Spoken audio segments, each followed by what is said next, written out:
25 years ago, it's really phenomenal that the last Emperor, Bertolucci's film, won the Oscars Best Picture.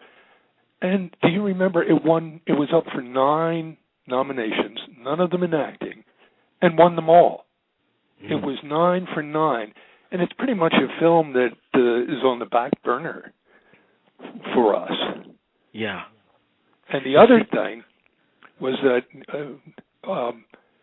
Mamet's first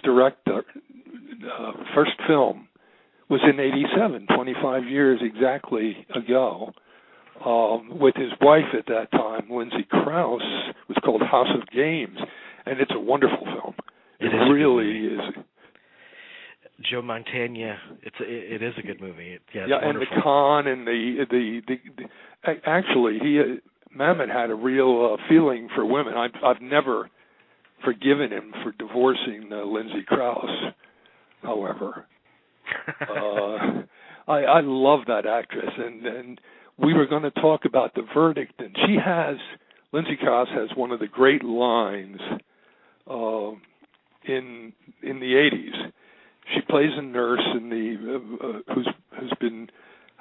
who's left doctoring, left nursing, left her profession because the doctors caused this woman to die and change the records and so forth.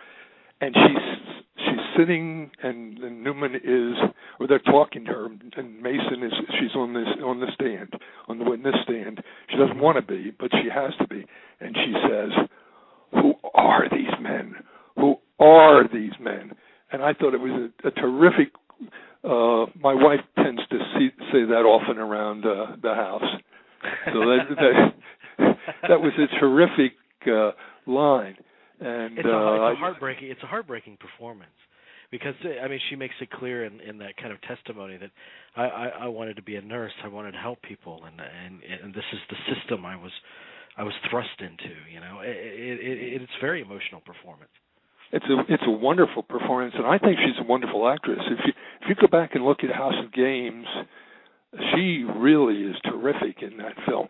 And she played in The Verdict. Do you know what other film she played in with Paul Newman? With Paul Newman. This is a curveball. This is really a curveball, or it's really a slap shot. Gee, let me think. She was in that too, huh? I know she was in The Insider. She played Pacino's wife in The Insider. I loved her very much in that. She was one of my favorite actresses of all time. And here's another interesting thing that I found out recently. Do you watch Mad Men on television? I've seen one or two episodes. I'm not okay. It's kind of slackened this year, but there have been 4 episodes, and there's a woman, fairly young woman, who's a assistant photojournalist for Life magazine, and it's Mamet's daughter. It's David Mamet and Lindsay Crouse's daughter, which is the 7 separations, stages of separation. But she's now an actress. Her name is, I guess it's Sosia, because it's Sosia. I've never really heard it pronounced, but she's a flourishing actress right today. Oh. I was watching. What was the show I was watching? I was watching some kind of TV series. Smash. No.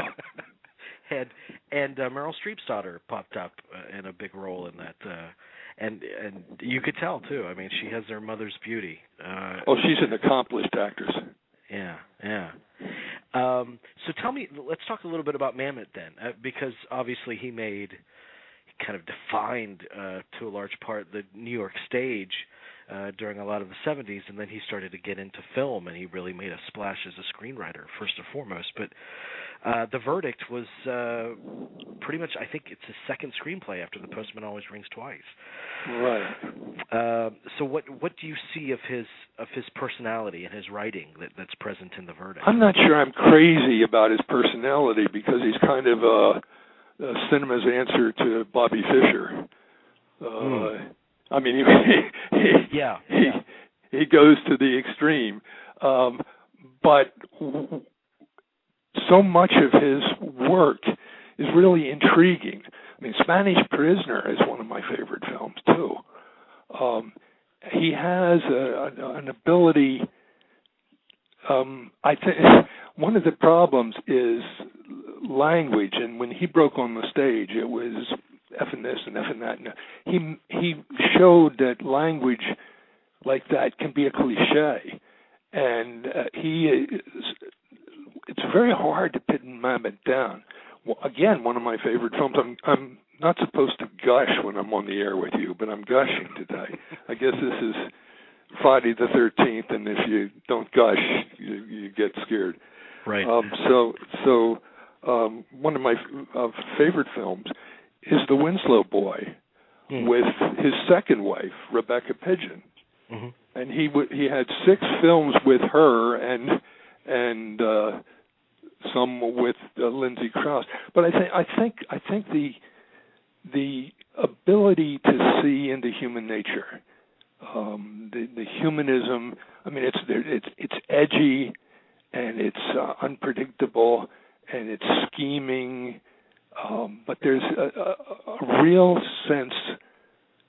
You watch any of his plays or any of his movies, and they are really enticing, really intriguing in terms of psychology, the psychological life. I mean, here, even in The Verdict, the washed-up attorney Frank Galvin, the Newman part, and he's off the rails psychologically, and he has this one case that brings him back, and to see the regeneration, restoration of his life, of his very soul, as the film develops, and a lot of it is Mamet's writing, and I think he absolutely should have won the Oscar for Best Actor. That year. Doesn't get better than Paul Newman in that movie. Well, it does if you're going against Mahatma. Gandhi won, Kingsley won for. And how do you fight that? It's just the wrong year. They released on one year. You've got this man of peace and this, and on the other hand, you've got a lawyer. Yeah. Who's going to win? Well, yeah, I see your point. But, there's something, when you describe the movie about kind of the resurrection or the regeneration of this man who's kind of broken in spirit and everything around him shattered, that could be one particular kind of movie. And we've seen that movie many times, the kind of Rocky-esque thing where the underdog comes back. And we've seen it in Injustice for All and that big speech that everybody stands up and cheers at the end of Injustice for All. The Verdict is different. I mean, The Verdict, it's very kind of solemn, the tone of that movie. Well, it's very human, and those other films are almost fairy tales. I mean, they are, as you say, you stand up and cheer. I have, unfortunately, in a movie theater, never in my life stood up and cheered. I know I'm supposed to because I read it in the ads, but it's never happened to me. But if you remember the end of that, he succeeds professionally, and he's restored professionally. But the woman that he was in love with, or who betrayed him, and he lets the phone ring at the end and doesn't answer it, and so it ends kind of bleakly, even though he's had this great moment professionally. Personally, he's still, in a sense, alienated, and I think that's another theme that Mamet is so good about, that keeps his work personal. The alienation that's so much a part of, I think, every film he ever did. There's this quality that came from the movies of the 60s and the 70s, and he keeps it alive in almost all his work. He didn't write the novel, The Verdict, but I think he made it his own in his screenplay when he did the adaptation. Absolutely. Something changed, and he admits this. Something changed with Mamet after 9/11, and I mean he's been a bit different, but in his politics, and I guess I'm sure that's showed up in his writing too. But his next movie is the HBO That's why movie. I compared him to Bobby Fischer. Right. Because I mean, there's a wackiness now to him, and one doesn't know whether it's kind of self-indulgent or it's just to stir people up. But you're right that he has changed from a strong ultra-liberal to a strong right-winger, and you don't see that happen very often. Well, his next movie I'm really excited about because the actor whose work I idolize above all others is Al Pacino, and he's playing Phil Spector in David Mamet's next movie on HBO, and he made headlines, Mamet did, by saying he thinks that Spector is innocent. So that already got the buzz going about the movie. So that's I can't wait to see that. But now, the last time we talked, I told you don't believe everything that you hear on television, and you don't believe everything that we read in the paper. We have to realize that Mamet is he may have just been in his cups, or he may just have been playful, or he may actually believe it. But well, yeah, I mean, I understand that, but he went into detail about how he felt that they flubbed the case and that he was innocent, which I think is an interesting point. Does that make it a weaker film if you take a strong position and don't have some kind of ambivalence involved, that it could be one way or the other? I don't know that he does take that position in his screenplay. Oh, I don't think so. I think as long as you're human, I think a very underrated film is Oliver Stone's Nixon. Now, he has a strong position. He almost bases it on Citizen Kane, that this is a man, Nixon was a man looking for love, as Charles Foster Kane was as well. But and he's obviously left wing. But I think the director, and especially the performance by Hopkins, makes it very memorable. Now, another film that came out where you didn't take a position, or it didn't take a position, that I think failed because of that, is the recent J. Edgar, the recent film that Clint did about Hoover. Right. They asked DiCaprio. Now, this may have been the same Mamet kind of thing, but they asked him whether he thought Hoover was gay or not, and the actor said, "I don't know." I mean, how can you go into a performance?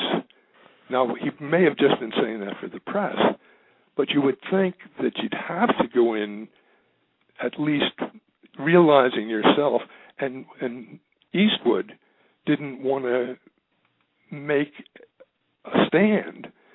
And in that case, I think it really hurt the film. I'm not saying he should have portrayed him as gay, but there was a sense, you're talking about ambivalence, there was a sense of ambivalence in the film that I think really deadened it. I think so too. And I mean, sometimes, I mean, Eastwood is such an outstanding director, but when he hits it right, I mean, he makes great films, but when he doesn't, it's hard to invest emotionally in them because you feel that he did not invest emotionally in them when he made them. And I feel that way about J. Edgar. Yeah. But there are moments in it, and ironically, they're the moments that he shares with Armie Hammer in the movie, when you do feel that closeness of their relationship. And I do think that's the strongest part of the movie. It's just not defined. Unfortunately, everybody, instead of looking at the scene, look at the makeup. Yeah. There was more comments about the makeup than Hammer had, than the performance that he gave. Right. So back to the verdict. I'll tell you my favorite scene in the verdict, and I think it's directorial. I mean, it might have been articulated in the script, but it's the scene where Paul Newman goes to photograph his client in the hospital with the Polaroid camera, and she's covered in tubes and everything. and you can see him having an attack of conscience in that hospital room, and he sits on the bed, and you sense that he realizes at that time that he has a responsibility here, that he can't be a sellout on this one, and his conscience kind of develops as those Polaroid photos develop and show her on the bed.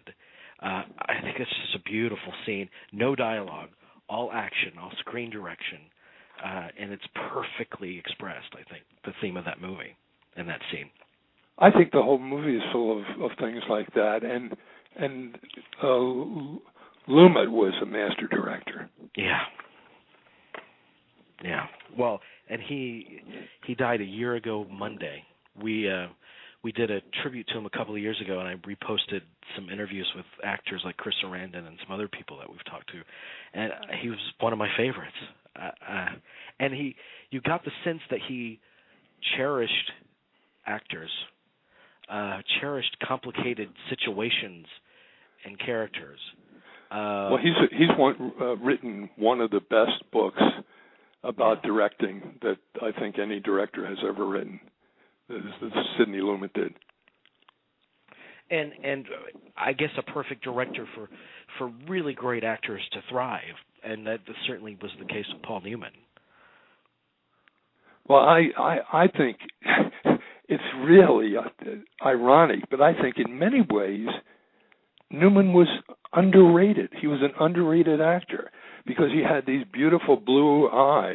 I remember going to a press conference where he was wearing his glasses kind of off the side of his head, and all the women, my wife included, were just spellbound by him.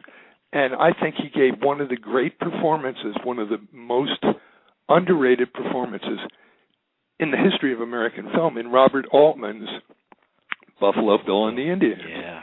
Because he was playing a character who was playing a character who was playing a character.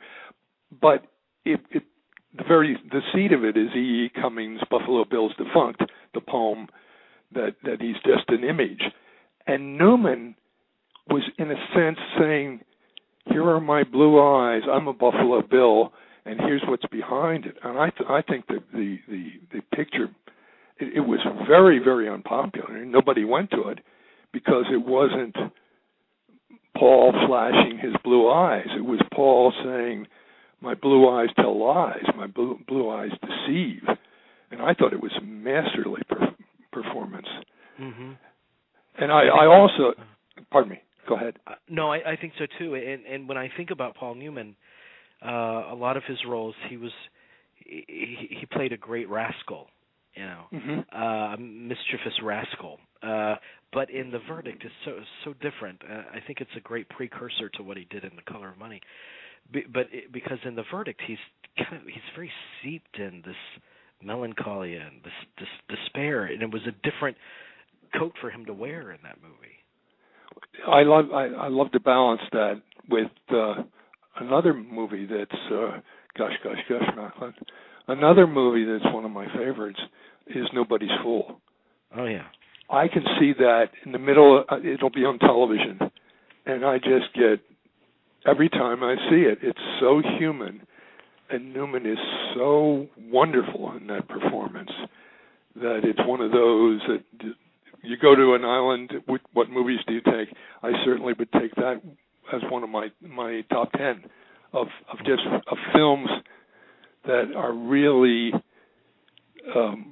about the human condition, and it's playful. I think Robert Benton directed it. It's playful and yet it has Jessica Tandy. It has some good nudity as well. It has something for everybody. Yes, and it feels very lived in. It feels very comfortable. I do, but not lazy. I mean, that's not to say it's lazy, but it feels like you are really seeing these people in this town, that the town has life, that these characters have life to them. They're eccentric, but they're credible.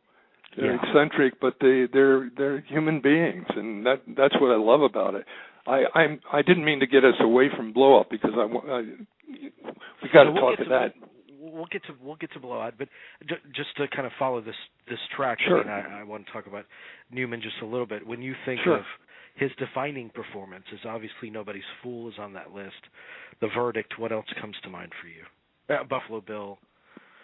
Well, the one that people probably like the most, and the one that he's most famous for, is Cool Hand Luke. Yeah. And I liked it, but I didn't think it had the depth of a lot of his other work. It was almost, I'm not saying a cartoon, but it was such a broad character, and he played it well. He played it it was lovable. And of course, you have to be lovable if you're a Christ figure, I guess. But it for me, it's a good Newman film, but not his best. And I like Somebody Up There Likes Me about Rocky Graziano. Right. Right. At the beginning.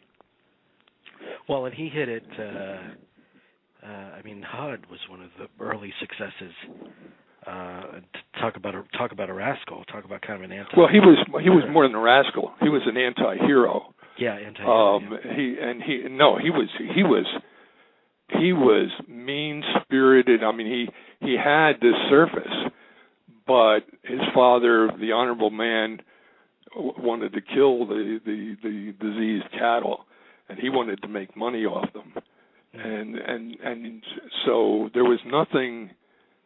I don't think there was anything redeeming about that character, except maybe in the book, the Patricia Neal role is a black woman, an African American, and in the movie they changed it.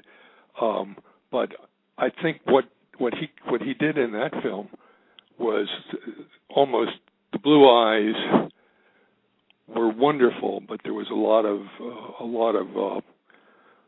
corruption and conniving behind them. It's a very good performance. I think it is too, and it doesn't kind of make excuses for that character. I mean that. It was a brave portrayal, especially at that time, I think. He gave a lot of brave portrayals. I really do think that Newman is probably, I think he's certainly one of the great actors in American film history, and he's thought of almost more as a superstar.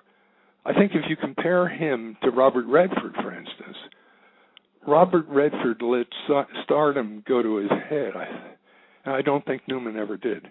Mm-hmm, mm-hmm. I think Newman, in fact, fought against it. I mean, he knew that it was what got people in the theater, and he knew that he had to smile and enthrall the women and so forth. But he also had a spirit that wouldn't let him.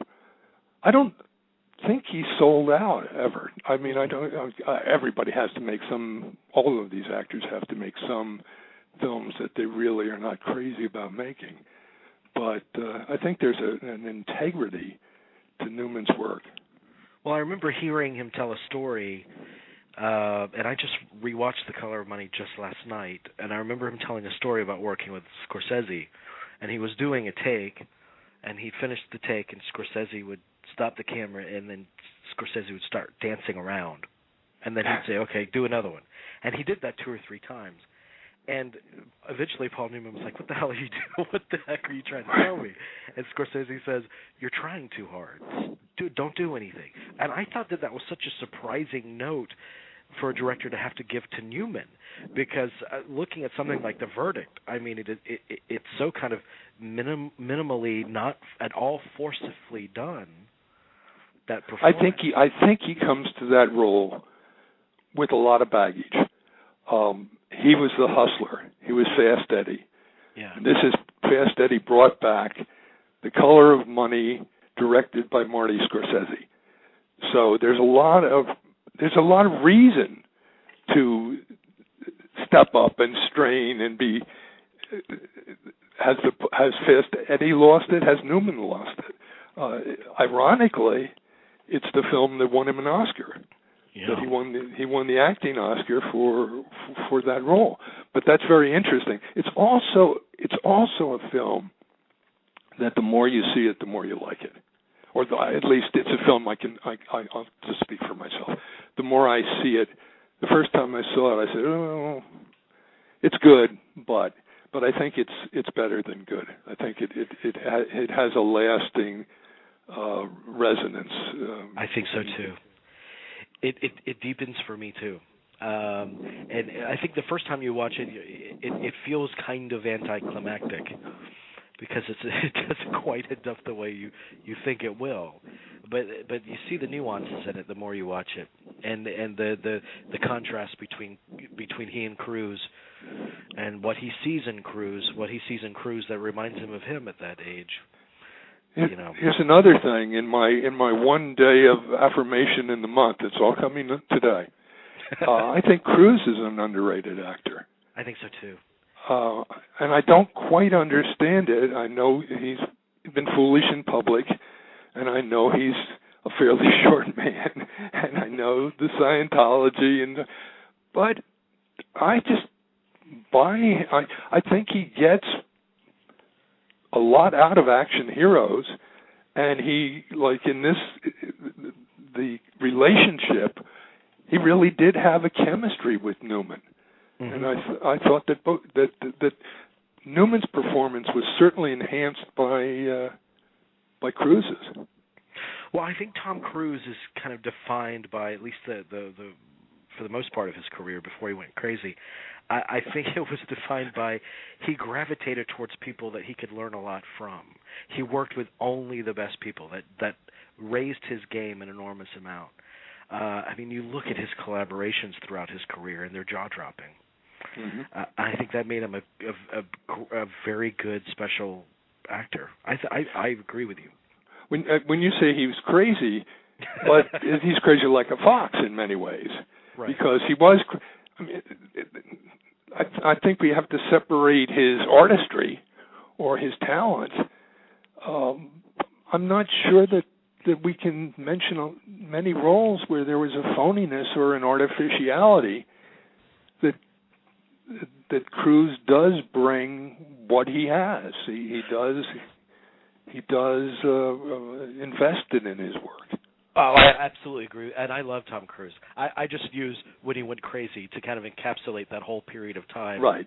Yeah. The Oprah moment, yeah. Yeah, and I can always separate the two.